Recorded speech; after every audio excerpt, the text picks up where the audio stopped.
request you all to please go and subscribe to her channel. It's Hongga Yangan. Thank you once again.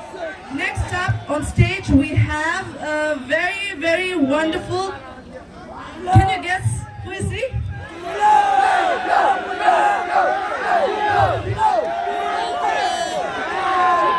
Wait, go there. Mohan Brad, go in Apaya Tai, Kanaba Koide. And then his songs are so romantic that itu gana tu jadi thake konyak khanga. So without further ado, I would like to present to you on stage the legendary love song singer Mr. Manching on stage.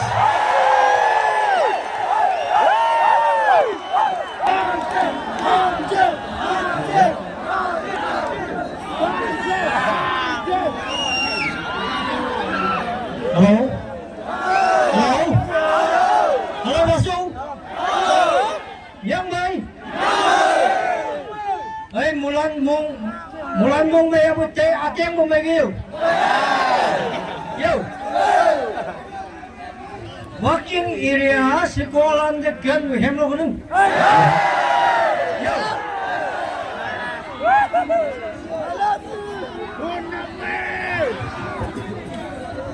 Hello? Hello? Watching area sekolah the gun we have no good.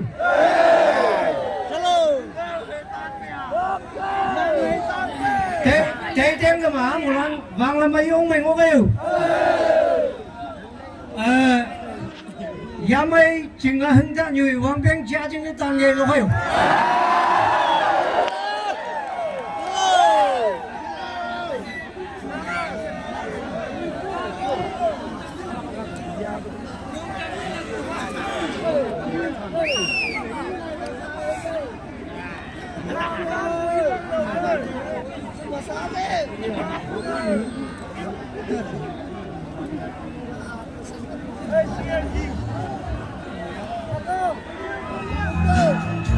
Hey,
Ê.